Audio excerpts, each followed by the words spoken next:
네, 오늘 이 아침 하나님의 말씀은 잠언서 1장 10절에서 19절까지 말씀입니다. 네, 잠언서 1장 10절에서 19절까지 우리 같이 한 목소리 읽도록 하겠습니다. 내 아들아, 악한 자가 너를 꾀일지라도 따르지 말라. 그들이 내게 말하기를 우리와 함께 가자. 우리가 가만히 엎드렸다가 사람의 피를 흘리자. 죄 없는 자를 까닭 없이 숨어 기다리다가 수월같이 그들을 산채로 삼키며 무덤에 내려가는 자들같이 통으로 삼키자. 우리가 온갖 보화를 얻으며 빼앗은 것으로 우리 집을 채우리니 너는 우리와 함께 제비를 뽑고 우리가 함께 전대 하나만 두자 할지라도 내 아들아, 그들과 함께 길에 다니지 말라. 내 발을 금하여 그 길을 밟지 말라. 대저 그 발은 악으로 달려가며 피를 흘리는데 빠름이리라. 새가 보는 데서 그물을 치면 헛된 일이겠지만 그들이 가만히 엎드림은 자기의 피를 흘릴 뿐이요 숨어 기다림은 자기의 생명을 해할 뿐이니 이익을 탐하는 모든 자의 길은 다 이러하여 자기의 생명을 잃게 하느니라. 아멘. 네, 할렐루야. 예, 고맙습니다. 오늘 참 날씨가 좋습니다. 정말 이제 봄 같은 그런 분위기를 느끼고 있는데, 우리가 살아가는 이 세상에 좋은 사람이 많겠습니까? 나쁜 사람이 많겠습니까? 우리가 그렇게 생각하면 사람이 둘로 나뉩니다. 좋은 사람이 많습니다. 그러는 사람은 모든 것을 행복하게 보는 사람이고, 나쁜 사람이 많습니다. 그러면 뭔가 힘든 사람입니다. 그런데 실질적인 모습으로 보게 되면 우리가 솔로몬이 하는 얘기를 우리가 들을 때에 이 세상은 나쁜 사람이 가득 찼습니다. 그러면 우리는 좋은 사람입니까? 우리도 나쁜 사람이에요. 우리도 악한 사람입니다. 우리는 선한 사람이 아니에요. 이 세상 자체가 사실은 나쁜 사람으로 가득 차 있는 것이, 이것이 기본적인 상태 모습인데, 하나님이 우리를 돌봐주시기 때문에 이렇게 행복하게 살 수 있다는 것이 감사의 모습입니다. 항상 감사라고 할 때에 감사할 수 있는 일이 있어서 감사하는 것이 아니라, 감사할 수 없는 상황 속에 살던 우리가 감사한 일이 생기기 때문에 감사가 되는데, 그러다 보니까 항상 감사할 일이 생기기 때문에 살아갈 힘이 있는 겁니다. 오늘 우리가 보면 우리 주변에 정말 우리를 꼬드겨가지고 뭐 죄를 짓게 만들거나 사기를 치게 만들거나 하는 사람들이 참 많은데, 우리는 연약하기 때문에 우리는 그 가운데 휩쓸릴 수밖에 없습니다. 우리가 복음을 모르면 우리는 거짓된 사람들 앞에 당할 수밖에 없습니다. 그래서 우리는 십자가 복음으로 우리는 이 악한 자들의 꾀임에 넘어가면 안 됩니다. 우리가 믿는 믿음으로 극복해 나가야 되는데, 하나님의 말씀에 순종하는 것을 지혜라고 한다면 악한 것을 피하는 것도 지혜입니다.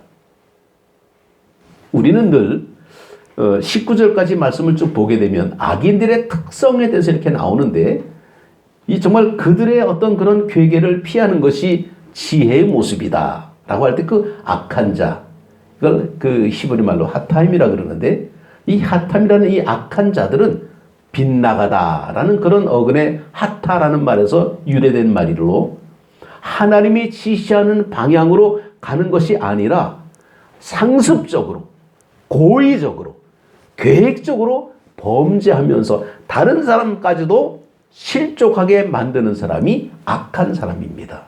우리가 살아가는 현실에서 죄의 유혹을 물리치고 이긴 적이 한 번도 없다라는 거예요. 우리는 한 번도 못 이깁니다. 뭐 예를 들게 되면 그런 거예요. 이게 길을 가다가 돈 뭉치를 이렇게 발견합니다. 그러면 순간적으로 보는 사람이 있어 없어? CCTV 있어 없어? 그러면서 이걸 가져야 돼. 이걸 파출소에다가 신고해야 돼. 순간적으로 갈등을 느끼게 되겠죠. 사람은 누구나 똑같습니다.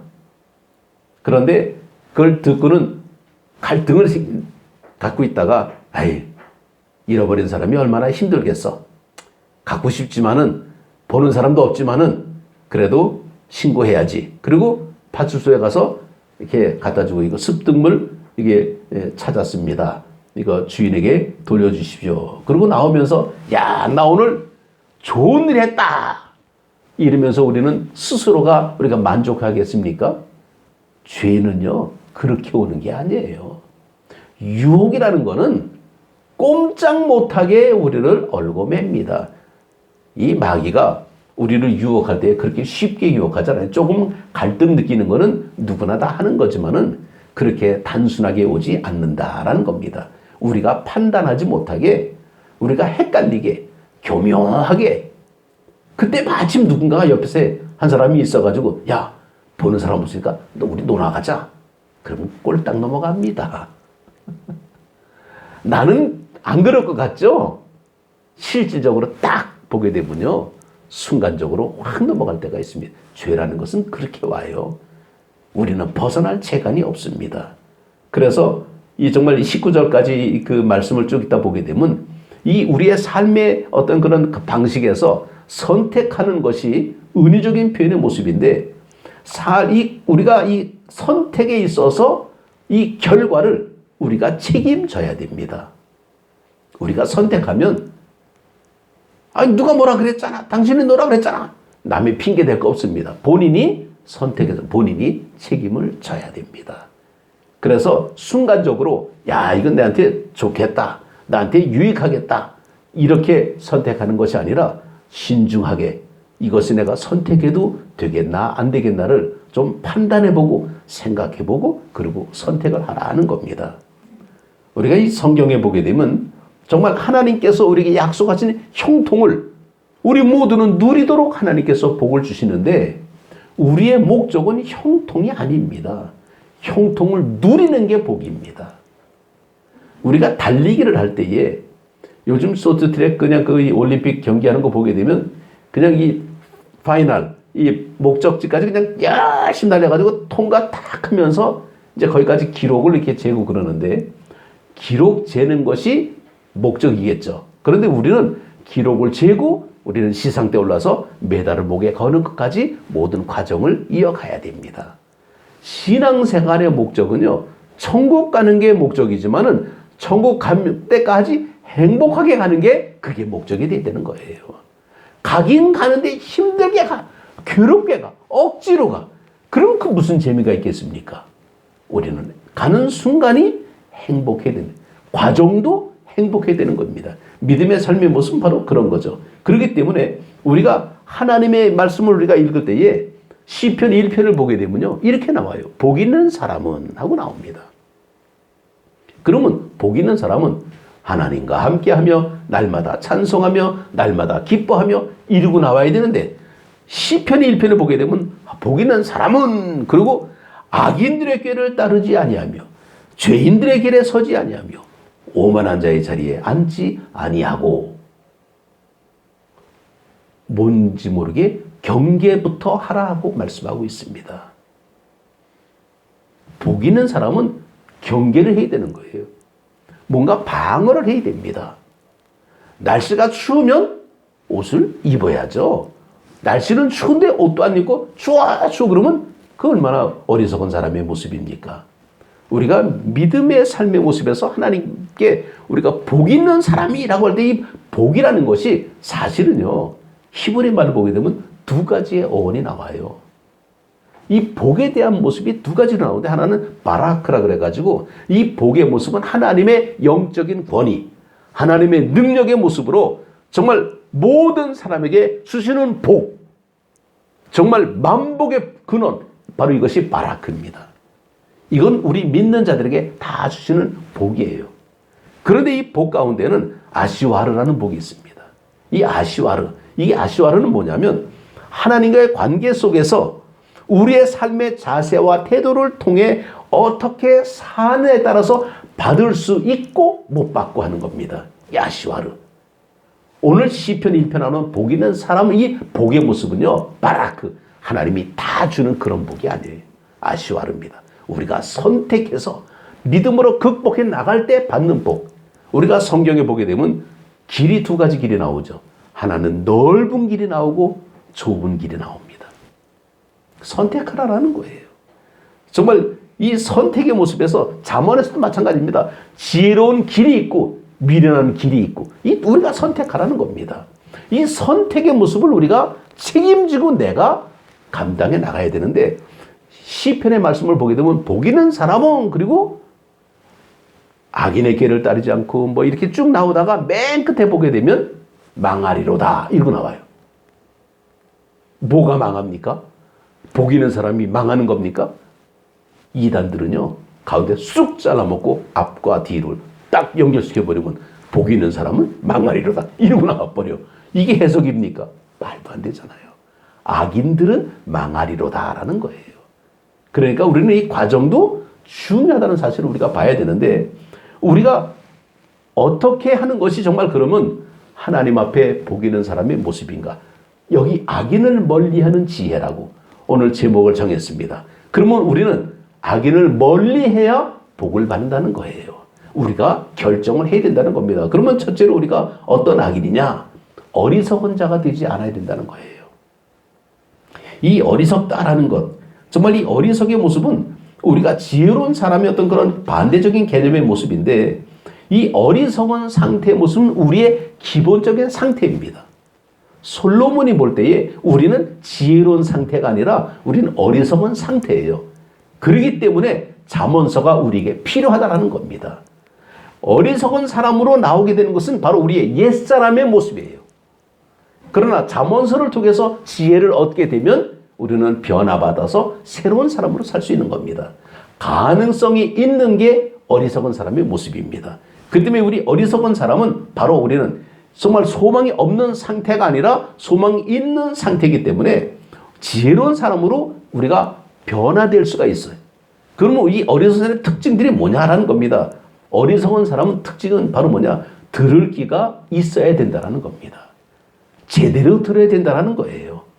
들어야 할 말을 들어야 되는데 엉뚱한 소리를 듣고 있는 것. 이게 어리석은 사람의 모습이죠. 쉽게 말하면 남의 말만 잘 듣는 사람이에요. 귀가 얇은 사람이라는 겁니다. 누가 뭐라 그러면 그게 혹하고 누가 뭐라 그러면 그 혹하고 거짓말도 누가 뭐라 그러면 쑥 넘어가. 이게 바보 같은 어떤 모습이죠. 그렇기 때문에 구별을 못하기 때문에 하나님의 뜻이 뭔지 하나님의 음성이 어떤지 구별을 못하는 게 어리석은 사람입니다. 그러면 구별하려면 어떻게 해야 됩니까? 많이 들어야죠. 아기가 엄마 말을 어떻게 합니까? 많이 들어서 알아요. 갓난 아기 때부터 품에서부터 계속 엄마 엄마 아빠 아빠 말 배우면서 계속 듣잖아. 계속 들으니까 그 소리가 귀에 박혀버리는 거예요.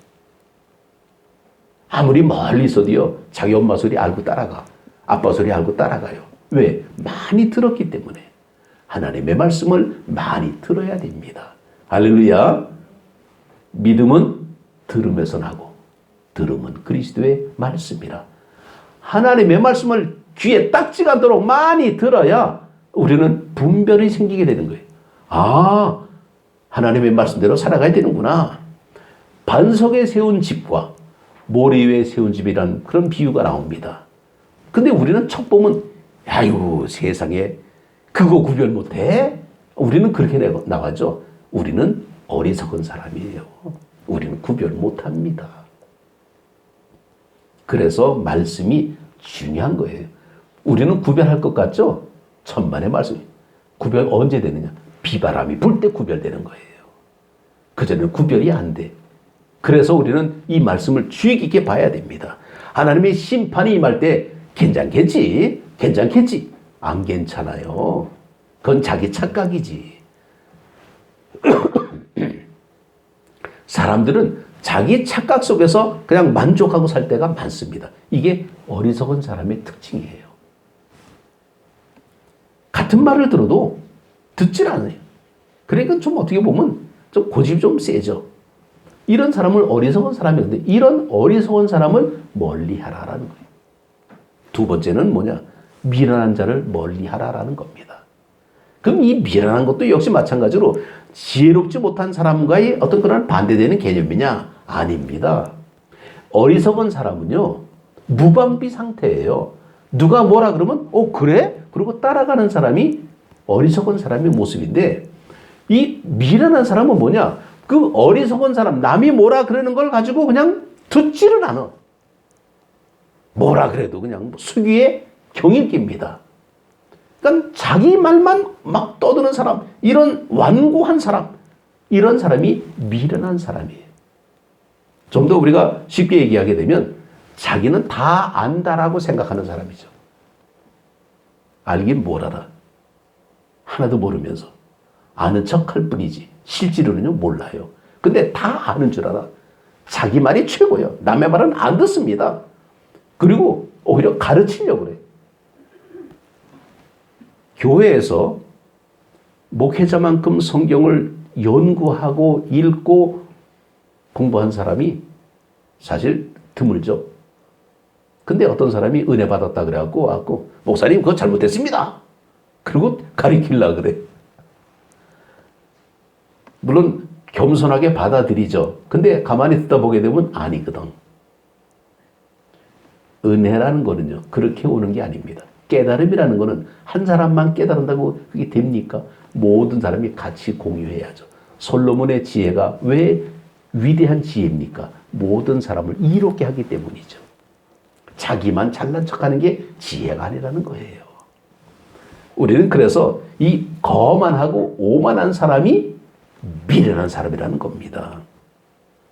자기 생각은 다 옳고 다른 사람 말은 다 틀리다는 거예요. 그러면서 스스로 자기는 지혜롭다고 생각하다 보니까 통제불능이, 고집이 이루 말아서 아주 쇠가죽 같아. 남의 말 절대로 안 듣는 이런 사람이 미련한 사람의 모습입니다. 이런 사람은 멀리하라라는 거예요. 왜? 가까이 있으면 낫까지 당해.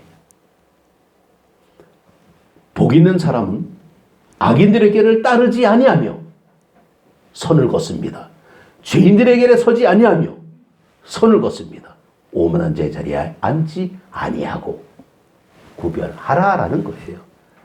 그래도 어떻게 이 사람 나하고 가까운 사람인데 이 사람 나하고 친척인데 어울릴 걸 어울려야죠. 오물통 옆에 가면 오물 냄새만 뱄니다. 이런 사람은 하나님의 심판의 대상이에요.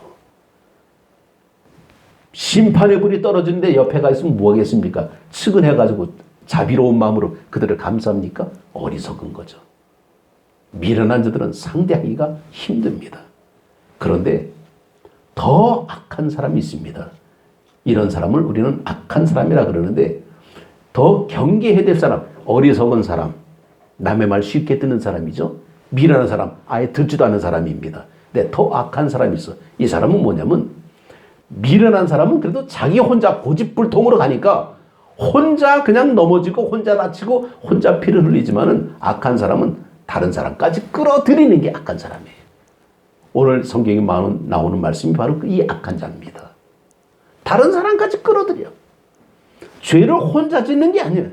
죄의 길에 선동해가지고 다른 사람도 다 끌어들여가지고 같이 떼거리로 가서 그냥 악의 길로 가는 사람들이 있습니다. 미련한 사람은 자기 혼자 잘난 맛에 살지만은 악한 사람은 어리석은 자를 죄악의 길로 이끌고 있습니다. 우리 정말 경계될 사람의 모습이죠. 하와를 유혹한 뱀처럼 정말 달콤한 것을 얘기할 때에 귀가 솔깃합니다. 이런 사람들은요, 말도 잘해. 말빨로 당해내지 못합니다. 근데 말빨로 천국 가는 거 아니잖아요. 하나님의 말씀으로 가는 거지. 지혜로운 사람은 악한 사람과 함께하지 않습니다. 왜냐하면 악한 사람의 결말이 비참한 것을 알기 때문이죠. 악한 사람은 스스로 행하는 모든 일과 말을 하나님께서 듣고 계시는지를 알지를 못하기 때문에 악한 자의 모습이라는 거예요. 하나님이 다 보고 계시는 것을 인정을 하지 않고 있습니다. 미련한 사람은 고집불통이에요. 근데 악한 사람은 이것까지 끌고 가고 있어. 남의 것까지 다 끌고 가. 온갖 교회 분란을 일으키면서 다 다른 사람까지 선동하고 안 움직이면 전화해야 되면서 뭐 그냥 교회를 쑥대고 아주 쑥대밭을 만드는 그런 사람. 이게 악한 자의 모습입니다. 이걸 경계하라, 멀리하라. 이게 지혜의 모습이죠. 하나님께서 허락하지 않으면 아무것도 이루어질 수 없습니다. 파수꾼이 아무리 성을 지켜도요, 하나님이 허락하지 않으면 무너진다는 겁니다. 악한 사람의 계획은 언제나 무너지게 돼 있습니다. 그런데 악한 사람의 모든 일은 스스로 헛된 일뿐만 될 것이고 스스로 자기 피를 흘리는 일이 될 것입니다.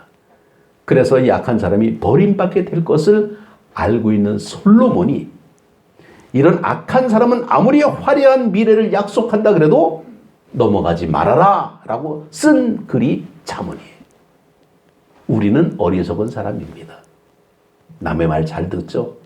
쉽게 넘어가죠? 판단력이 좀 흐려서 내가 생각에는 아닌 것 같은데 막 우기니까 그런가 보다 그러고 넘어가다가 그냥 당해버리고 이 세상은 악한 세상이 되다 보니까 우리는 착하게 살아도요 가만두질 않아 세상은. 그래서 견디다 못해서 병이 생기잖아요. 그게 이 세상입니다. 그래서 이 세상을 그냥 정말 염세주의자들은 바로 뭐냐면 살 의욕을 잃어버리는 거예요. 그냥 더럽고 치사하고 그래갖고 의욕을 잃어버리는 이런 모습이 염세주의자들의 모습. 그러니까 그냥 고독해가지고 그냥 자살하고 막 그렇게 나옵니다. 그런데 우리에게 살아날 길을 알려주셨습니다. 좁은 물로 들어가라 라고 말씀하고 있습니다. 넓은 물은 멸망으로 가는 문이니 그 길로 가지 말고 아무리 사람들 많이 가도 그 길을 가지 말아라. 가나안 땅에 정탐했던 12사람 가운데 2사람은 여호수아 갈렙이었죠. 근데 그 말을 안 듣고 10명이 정탐꾼의 말을 들었습니다. 근데 사실 말이 정탐꾼이지 각 지파의 두령들이에요. 굉장한 지도자들입니다. 그러니 안 들을 수 있게 해서 민주주의 모습 보게 되면 10대 2인데 다 넘어가게 돼 있습니다. 그러나 하나님의 뜻은 여호수아하고 갈렙에게 있었죠. 왜? 주님께서 약속해 주신 것을 믿고 있는 사람은 이 2사람이었습니다. 인생의 만남은 참 많습니다. 누구를 만나냐에 따라서 우리는 삶의 모습이 달라집니다. 좋은 만남도 있고 나쁜 만남도 있습니다. 그래서 좋은 만남은 행복하지만 나쁜 만남은 경계하라는 겁니다. 이게 지혜예요. 그래서 악인을 멀리하는 지혜. 악인 구별하기가 어려워. 그래서 우리는 하나님의 말씀을 자꾸 들어야 됩니다. 하나님, 정말 어떻게 됩니까? 하나님 앞에 기도해야 되잖아요. 자꾸 들어야 되잖아요. 그래야 하나님의 음성을 우리가 기억을 하지. 생전 하나님 앞에 기도 하나 보고 하나님 음성을 어떻게 알겠어요? 들어본 적도 없는데 오히려 더 아주 기가 막히게 합리적으로 논리적으로 설득하는 말들이 얼마나 많습니까? 사실 가짜뉴스 이게 요즘 많이 나오는데 이거 구별 잘 못합니다. 진짜같이 나오는 게 가짜뉴스거든요. 기름도 기름인데 가짜가 너무 많아. 그래서 참기름하고 나오잖아요. 요즘은 참기름도 가짜가 있대. 그러니까 요즘 진짜 참기름 이고 나오더라고 또. 그러면 진짜 아닌 참기름도 있는 거예요? 하여튼 헷갈리는 겁니다 지금. 뭐가 진짜인지 몰라. 구별이 잘 안 돼. 그러니까 남의 말도 안 듣는 사람도 있어요. 이게 미련한 자죠. 그러니까 어리석은 자는 남의 말 너무 잘 듣고 미련한 자는 너무 안 듣고. 악한 자는 뭡니까? 모든 걸 다 죄로 끌고 가는 사람이 악한 자예요. 그러니 다 경계해야 됩니다. 그러니 남는 게 얼마나 힘들겠어요. 그러니 초대교회 정말 믿음의 선조들이 어떻게 신앙생활을 했겠습니까? 발버둥 치면서 하는 겁니다. 몸부림치면서 신앙생활 하는 거예요. 뭐 시간이 남아가지고 교회 나오고 절대로 없습니다. 목숨 걸고 교회 나오고요. 살벌하게 믿음 생활을 그러면서 그들이 신앙으로 이끌어간 게 카타콤이었습니다. 지하 공동묘지. 왜? 예배 방해를 안 받으니까 거기는. 로마 군정이 잡으러 오질 못하니까 그냥 공동묘지 땅굴 속으로 들어가가지고 자기들끼리 거기서 예배 드리는 거예요. 어쩌면 거기서 태어나서 거기서 살다가 거기서 죽는 사람도 있었다 그래요. 생전 밖에 나가지를 못해봤어요. 얼마나 불쌍합니까? 그걸 또 우리는 논리적으로 따져. 그러면 이 사람들은 뭘 먹고 살았습니까? 이 사람들은 화장실은 어디 있어요? 우리 성주순례 갔을 때 그거 물어보는 분이 있더라고요. 도무지 카타콤 속에 들어가고 여기 화장실은 어디예요? 궁금하잖아 우리는. 근데 여러분은 어떻겠습니까? 땅속에서 그냥 무슨 개미집도 아니고 거기서 그냥 생활하는데 화장실이 있겠습니까? 대답을 못 하더라고요. 우리도 몰라. 어떻게 살았는지. 근데 살았대. 산 흔적들이 있습니다. 그리고 그 벽에 그냥 거기가 그냥 묘요. 거기가 그냥 시신을 그냥 거기다 안치하고 그 옆에서 그냥 밥 먹고 사는 겁니다. 왜? 예수님을 믿기 때문에. 이거 기가 막히지 않습니까? 이게 제정신입니까? 거기 갔다 나오면요. 성한 사람도 멍해. 정신이 없어. 내가 지금 신앙생활 하는 거냐 안 하는 거냐. 이거 내 믿음이 진짜냐 가짜냐. 화려한 바티칸에 있는 성 베드로 성당 거기에서 아주 가장만 미사드리는 거기서 하나님의 영광 찾는 게 아니라 그 공동묘지 속에서 죽어가면서도 주님을 찾은 거기서 십자가의 사랑을 발견하는 게 이게 진짜 사랑이라는 거예요. 목숨 걸고 그들은 신앙생활을 했습니다. 그러면서 그들은 말씀을 붙들고 살았어요. 오늘 솔로몬의 지혜는 바로 거기에 우리에게 하나님의 귀한 지혜를 주는 말씀입니다. 하나님의 말씀에 순종하며 사는 거 얼마나 좋습니까? 이것도 지혜죠. 그런데 악한 자를 멀리하는 것도 지혜입니다. 피할 것은 피해야 되죠. 그래서 복 있는 사람은 뭡니까? 악인의 길을 따르지 아니하며 죄인들의 길에 서지 아니하며 오만한 제자리에 앉지 아니하고 오직 여호와의 율법을 주야로 묵상하며 하나님을 찬양하며 하나님 앞에 기도하는 그런 사람이 복 있는 사람이다. 아시와르 복, 선택해서 받는 복, 하나님의 놀라운 은혜, 메달 같은 복이죠. 우리의 신앙은 그렇게 하나님 앞에 복 받아서 정말 이 세상 살아가면서 어떻게 살아가는 것이 믿음 생활을 잘하는 것인가를 잘 찾아가면서 살아가야 됩니다.